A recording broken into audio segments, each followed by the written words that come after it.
नमस्कार दोस्तों, स्वागत है आपके अपने YouTube channel Deepanshu IQ lab में। दोस्तों, आज हम एनसीईआरटी ऑनलाइनर का भूगोल जो है उसका सामान्य परिचय लेकर आया हूँ, जो कि बहुत ही महत्वपूर्ण है। देखिए, ये एनसीईआरटी सार संग्रह का है 6 to 12 ऑनलाइनर। ठीक है, सभी प्रतियोगिता परीक्षा के लिए बहुत ही उपयोगी है। इसके क्वेश्चन पर चलते हैं। सबसे पहले देखते हैं कि ये भारत का भूगोल है। भारत किस गोलार्ध में अवस्थित है? ये है उत्तरी पूर्वी गोलार्ध में अवस्थित है। ठीक है, जैसा कि हम देख रहे हैं, ये है भारत की नक्शा। ठीक है, तो चलिए, क्षेत्रफल की दृष्टि से भारत का विश्व में कौन सा स्थान है? तो ये 7वां स्थान है। भारतीय भूभाग का विस्तार पूर्व से पश्चिम 2933 किलोमीटर, बहुत ही महत्वपूर्ण है। कितना है? 2933 किलोमीटर। तथा उत्तर से दक्षिण 3214। जैसे उत्तर से दक्षिण हुआ, ये है 3214। पूर्व से पश्चिम जो है, ये है 2933। इसको याद रखना है। भारत का क्षेत्रफल विश्व के कुल क्षेत्रफल का कितना भाग है? 2.4% है। भारत का अक्षांशीय विस्तार क्या है? 8 डिग्री 4 मिनट उत्तरी अक्षांश से 37 डिग्री 6 मिनट उत्तरी अक्षांश के मध्य। देशांतर रेखाएं क्या निर्धारित करती है? समय एवं अवस्थिति को। कर्क रेखा जो है भारत के कितने राज्य से होकर गुजरती है? कर्क रेखा जो है 8 राज्य से होकर गुजरती है। भारत के राज्य जिनसे कर्क रेखा से होकर गुजरती है: गुजरात, राजस्थान, मध्य प्रदेश, छत्तीसगढ़, झारखंड, पश्चिम बंगाल, त्रिपुरा, मिजोरम। ये सब जो है, ये किससे होकर गुजरती है? कर्क रेखा से। किससे? कर्क रेखा से होकर गुजरती है। याद रखना है, बहुत महत्वपूर्ण है। भारत को लगभग 2 बराबर भागों में कौन सी अक्षांश विभाजित करती है? तो 23.5 डिग्री उत्तरी अक्षांश, मतलब कर्क रेखा। ठीक है, भारत के सबसे पश्चिमी बिंदु जो है गुहार मोती है, जिसको गौर मोती, तथा पूर्वी बिंदु किबिथु अरुणाचल प्रदेश में के मध्य सूर्योदय एवं सूर्यास्त के लगभग कितने घंटे का अंतर होता है? 2 घंटे का। कितने? 2 घंटे का अंतर होता है। भारतीय मानक समय रेखा जो है 82.5 डिग्री किस शहर से होकर गुजरती है? प्रयागराज के निकट मिर्जापुर से। प्रयागराज से हो प्रयागराज के निकट मिर्जापुर से होकर गुजरती है। भारतीय मानक समय एवं ग्रीनविच मध्य समय, मतलब आईएसटी और जीएमटी में कितने घंटों का अंतर होता है? 5.5 घंटे का। कितने घंटे का? 5.5 घंटे का। यदि भारतीय मानक याम्योत्तर पर मध्याह्न है, तो 120 डिग्री पूर्वी देशांतर पर स्थानीय समय 2:30 अपराह्न होगा। भारत का सुदूरतम दक्षिणतम बिंदु क्या है? इंदिरा पॉइंट। हम देखेंगे कि किस जगह पे है। ठीक है, नेक्स्ट देखते हैं। इंदिरा पॉइंट ग्रेट निकोबार द्वीप पर स्थित है। भारत का एकमात्र जिला कौन सा है जिसकी सीमा 4 राज्यों को स्पर्श करती है? सोनभद्र उत्तर प्रदेश में है। वो जो है आ, उत्तर प्रदेश के सबसे निचले जगह पे है। वो कहाँ है? मिर्जापुर के पास। और वहां पे है, मिर्जापुर के पास है, तो उसमें जो है मध्य प्रदेश, झारखंड और छत्तीसगढ़, बिहार, ये 4 जगह उसमें लगता है। ठीक है, तो उसको देखेंगे। भारत की सबसे पूर्वी और पश्चिमी देशांतर रेखा के मध्य कितने डिग्री का अंतर है? 30 डिग्री का, लगभग 30 डिग्री का अंतर है। देश की चतुर्दिक अंतिम सीमा बिंदु को देखते हैं। दक्षिणतम बिंदु है इंदिरा पॉइंट। इंदिरा पॉइंट जो है क्या है? दक्षिणतम बिंदु। अब दक्षिणतम बिंदु जो है उसको हम देखते हैं कहाँ पर है, तो है ग्रेट निकोबार द्वीप पर। उत्तरतम बिंदु कहाँ है? इंदिरा को लद्दाख में। पश्चिमोत्तर बिंदु कहाँ है? गुहार जो मोती है गुजरात में, वहां पर है। पूर्वोत्तर बिंदु कहाँ है? किबिथु अरुणाचल प्रदेश। मध्य भूमि का दक्षिणतम बिंदु कहाँ है? कन्याकुमारी तमिलनाडु में। ठीक है, अब इसको हम देखते हैं इस भारत के मैप में कहाँ कहाँ पर कौन कौन सी चीजें है। देखिए, मैं इसको छोटा कर लेता हूँ, उसके बाद देखिए, ये है लेह लद्दाख जो है, ये है उत्तरतम बिंदु। ठीक है, इंदिरा कॉल। उसके बाद यहाँ पर जो है पड़ता है, यहाँ पे अरुणाचल प्रदेश के पास, यह है पूर्वोत्तर बिंदु, ठीक है। उसके बाद मैं आपको दिखाता हूँ यहाँ पे, ये है अंडमान निकोबार द्वीप। यहाँ पे इस जगह पे, हाँ इस जगह पे अंडमान निकोबार द्वीप है। ये है दक्षिणतम बिंदु, इंदिरा पॉइंट। उसके बाद एक जगह यहाँ पे है, ये है दक्षिणतम बिंदु, मुख्य भूमि कन्याकुमारी तमिलनाडु के पास, ठीक है। उसके बाद ये गुजरात, ये जो गुजरात है, गुजरात के इस जगह पे गुहार मोती, ठीक है। तो आपने देख लिया कहाँ पर कौन चीज अवस्थित है। तो चलिए आगे चलते हैं। किस देश के पास सर्वाधिक समय कटिबंध है? फ्रांस के पास। भारतीय मानक समय रेखा एवं कर्क रेखा एक दूसरे को छत्तीसगढ़ में काटती है, ठीक है। भारत की मुख्य भूमि की तटीय लंबाई कितनी है? 7871 किलोमीटर। ये देख लीजिए क्या पूछ रहा है, तटीय लंबाई, ठीक है। म्यांमार जो है, म्यांमार की सर्वाधिक सीमा किस भारतीय राज्य को स्पर्श करती है? अरुणाचल प्रदेश। जनसंख्या की दृष्टि से भारत का विश्व में कौन सा स्थान है? दूसरा स्थान है, लेकिन अब जो वर्तमान समय के हिसाब से पहला स्थान पर आ गया। असम की सीमा कुल कितने राज्यों अथवा केंद्र शासित प्रदेश को स्पर्श करती है? 7 राज्यों को। किसकी सीमा? असम की सीमा। राइस द्वीप, नील द्वीप और हैवलॉक द्वीप का परिवर्तन नाम क्या है? इसका परिवर्तन नाम है नेताजी सुभाष चंद्र बोस द्वीप, शहीद द्वीप और स्वराज द्वीप, ठीक है। भारत किस जल संधि द्वारा श्रीलंका से पृथक होता है?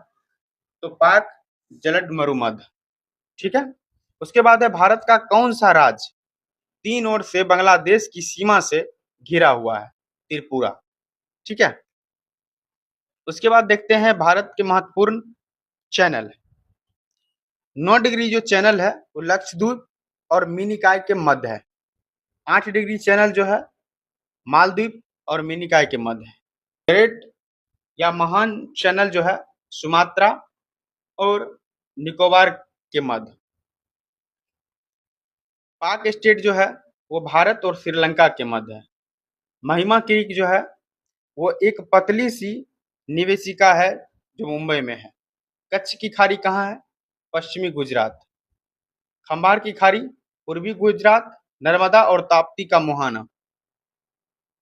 लक्षद्वीप सागर, लक्षद्वीप और मलाबार तट के मध्य। मन्नार की खाड़ी दक्षिण पूर्वी तमिलनाडु और श्रीलंका के मध्य, ठीक है। उसके बाद देखते हैं कोको स्ट्रेट। कोको स्ट्रेट जो है कोको द्वीप मतलब म्यांमार और उत्तरी अंडमान के मध्य। डंकन पास दक्षिणी अंडमान और लघु अंडमान के मध्य। 10 डिग्री चैनल अंडमान और निकोबार के मध्य। तो ये हम लोग ने देखा क्या, भारत के महत्वपूर्ण चैनल। आगे है विभिन्न देश के साथ भारत की अंतर्राष्ट्रीय सीमा की लंबाई एवं संबंध राज्य एवं केंद्र शासित प्रदेश। इसको देखते हैं। देश है, लंबाई है, सीमा रेखा है और ये राज्य और केंद्र शासित प्रदेश की संख्या है, नाम है। बांग्लादेश जो है सबसे ज्यादा सीमा लगता है इसका 4096.7 किलोमीटर। सीमा रेखा जो है रेड क्लिफ है। और 5 जो इसमें राज्य है वो लगता है पश्चिम बंगाल, मेघालय, मिजोरम, त्रिपुरा, असम। चीन से 5 राज्य, सीमा रेखा मैकमोहन, लंबाई 3488। पाकिस्तान 3323, सीमा रेखा रेड क्लिफ। गुजरात, राजस्थान, पंजाब, जम्मू कश्मीर, लद्दाख ये इससे लगता है। नेपाल 1751, इसमें कोई रेखा नहीं है। और इसमें जो राज्य लगता है 5, उत्तर प्रदेश, बिहार, पश्चिम बंगाल, सिक्किम, उत्तराखंड। म्यांमार को देखते हैं, ये 1643 किलोमीटर है। इसमें भी कोई सीमा रेखा नहीं है, ठीक है। इसमें राज्य की संख्या 4 है, अरुणाचल प्रदेश, नागालैंड, मिजोरम, मणिपुर। भूटान को देखते हैं, भूटान जो है 699 किलोमीटर है। इसमें भी कोई सीमा रेखा नहीं है। ये 4 राज्य से होकर गुजरती है।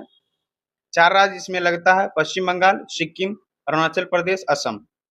अफगानिस्तान 106 किलोमीटर, इसमें है डुरंड रेखा, और ये सिर्फ एक केंद्र शासित लद्दाख से लगती है। तो दोस्तों, ये मैंने देखा था देशों के साथ भारत, मतलब देश के साथ भारत की अंतर्राष्ट्रीय सीमा की लंबाई और उसके संबंध राज्य एवं केंद्र शासित प्रदेश को। उसके बाद देखते हैं मैकमोहन और रेड क्लिफ के बारे में। मैकमोहन जो है, अंग्रेज के शासन के दौरान भारत व चीन के मध्य उत्तर पूर्व में यह सीमा रेखा 27 अप्रैल 1914 को निर्धारित की गई थी, जिसे मैकमोहन रेखा कहा गया। इसका नामकरण जो है सर हेनरी मैकमोहन के नाम पर किया गया। वर्ष 1914 में हुई शिमला समझौता में इसे दोनों देश की सीमा रेखा के रूप में स्वीकार कर लिया गया था। ठीक है, ये था मैकमोहन की बातें। अब देखते हैं रेड क्लिफ की। विभाजन के पश्चात जो है 17 अगस्त 1947 को भारत व पाकिस्तान के मध्य निर्धारित की गई सीमा रेड क्लिफ रेखा के नाम से जानी जाती है। इस रेखा का निर्धारण बॉर्डर कमीशन द्वारा किया गया था। इस कमीशन के अध्यक्ष है सर सिरिल रेड क्लिफ थे। इसके नाम पर ही इस रेखा का नाम रेड क्लिफ रखा गया था। ठीक है, अब नेक्स्ट, ये भारत के बारे में दिया हुआ है। ठीक है, भारत के बारे में पूरा दिया हुआ है, क्या है नहीं है इसको हम देखते हैं। देश जो है भारत है। अन्य नाम आर्यवर्त, जम्बूद्वीप, भारतवर्ष, हिंदुस्तान, इंडिया। ठीक है, राजधानी नई दिल्ली। भौगोलिक स्थिति उत्तरी गोलार्ध में अवस्थित। अक्षांशीय विस्तार 8 डिग्री 4 मिनट उत्तरी अक्षांश से 37 डिग्री 6 मिनट उत्तरी अक्षांश। ठीक है, देशांतरीय विस्तार है 68 डिग्री 7 मिनट पूर्वी देशांतर से 97 डिग्री 25 मिनट पूर्वी देशांतर। ज्यामितीय आकृति चतुष्कोणीय है। क्या है? चतुष्कोणीय। अब इसको देखते हैं मानक समय। ऊपर में मैंने पढ़ लिया था इस सबको। 82.5 डिग्री पूर्वी देशांतर प्रयागराज के समीप मिर्जापुर का समय जो है ग्रीनविच मध्य से 5 घंटा 30 मिनट आगे है। और 82.5 डिग्री पूर्वी देशांतर भारत के 5 राज्य उत्तर प्रदेश, मध्य प्रदेश, छत्तीसगढ़, उड़ीसा, आंध्र प्रदेश से होकर गुजरती है। भौगोलिक विस्तार, लंबाई जो है उत्तर से दक्षिण 3214 किलोमीटर, चौड़ाई पूर्व से पश्चिम 2933 किलोमीटर। स्थलीय सीमा 15,200 किलोमीटर और जलीय सीमा 11,098.81 किलोमीटर। ठीक है, प्रादेशिक जल सीमा समुद्र तट से 12 समुद्री मील तक। संलग्न क्षेत्र जो है प्रादेशिक जल सीमा से आगे 24 समुद्री मील तक। अनन्य आर्थिक क्षेत्र जो है संलग्न क्षेत्र के आगे 200 समुद्री मील तक। जलवायु मानसूनी है। क्षेत्रफल 32,87,263 वर्ग किलोमीटर। विश्व की कुल क्षेत्रफल का 2.4%। क्षेत्रफल की दृष्टि से विश्व में 7वां स्थान। ठीक है, कुल जनसंख्या जो है अभी जो है विश्व की कुल जनसंख्या का 17% है। ये 1,21,00,000 ही दिखा रहा है, लेकिन ये अभी ज्यादा है। ठीक है, उसके बाद जनसंख्या की दृष्टि से विश्व में स्थान जो है द्वितीय है। प्रथम चीन का है, लेकिन ये पुराना रिकॉर्ड के हिसाब से, लेकिन ये पहला हो गया है, ये अब दूसरा हो गया। ठीक है, उसके बाद देखते हैं पुरुष जनसंख्या में 62,32,70,258। महिला जनसंख्या में 58,75,84,719। ग्रामीण जनसंख्या में 83.37 करोड़, मतलब 68.8%। शहरी जनसंख्या 37 करोड़, लगभग 31.16%। दशकीय जनसंख्या वृद्धि दर 17.46% 2001 से 11 तक में। लिंगानुपात जो है वो 943 प्रति हजार पुरुषों पर। शिशु जो लिंगानुपात है 918 प्रति हजार पुरुषों पर। जनसंख्या घनत्व जो है 382 व्यक्ति प्रति वर्ग किलोमीटर। कुल साक्षरता जो है 74.4%। पुरुष साक्षरता 82.14%। महिला साक्षरता 65.46%। अनुसूचित जाति जनसंख्या कितना है? 20 करोड़। ठीक है, कुल संख्या का 16.6%। अनुसूचित जनजाति जनसंख्या कितना है? 10 करोड़ 42 लाख। ठीक है, कुल जनसंख्या का। राज्यों की संख्या कितना है? 28। केंद्र शासित का 8। पर्वतीय क्षेत्र का विस्तार 10.7%, पहाड़ी क्षेत्र का 18.6%, पठारी क्षेत्र का विस्तार 27.7%, मैदानी क्षेत्र का विस्तार 43%, कर्क रेखा पर स्थित 8 राज्य गुजरात, राजस्थान, मध्य प्रदेश, छत्तीसगढ़, झारखंड, पश्चिम बंगाल, त्रिपुरा, मिजोरम। अब देखते हैं समय रेखा जो है एसआईटी पर स्थित 5 राज्य उत्तर प्रदेश, मध्य प्रदेश, छत्तीसगढ़, ओडिशा, आंध्र प्रदेश। अंतर्राष्ट्रीय सीमा से संलग्न राज्य केंद्र शासित प्रदेश 18। तेल संशोधनशालाओं की संख्या 23। ठीक है। राष्ट्रीय राजमार्ग की संख्या 970, बड़े बंदरगाह की संख्या 13, राष्ट्रीय पशु बाघ और राष्ट्रीय विरासत पशु हाथी, राष्ट्रीय पक्षी मोर। ठीक है। उसके बाद राष्ट्रीय वृक्ष बरगद, राष्ट्रीय पुष्प कमल, राष्ट्रीय चिन्ह अशोक स्तंभ, राष्ट्रीय गान जनगण मन, राष्ट्रीय गीत वंदे मातरम, राजकीय भाषा हिंदी, राष्ट्रीय लिपि देवनागरी, राष्ट्रीय वाक्य सत्यमेव जयते, राष्ट्रीय ध्वज तिरंगा, राष्ट्रीय नदी गंगा, राष्ट्रीय जलीय जीव गंगा डॉल्फिन। तो दोस्तों आज का क्लास इतना ही तक था और नेक्स्ट क्लास किसी और सब्जेक्ट को देखेंगे। ठीक है। तब तक के लिए अगर क्लास अच्छा लगा हो तो ऐसे ही और क्लास देखने के लिए सब्सक्राइब जरूर करें। मिलते हैं किसी नेक्स्ट वीडियो में किसी नए टॉपिक के साथ। तब तक के लिए जय हिंद।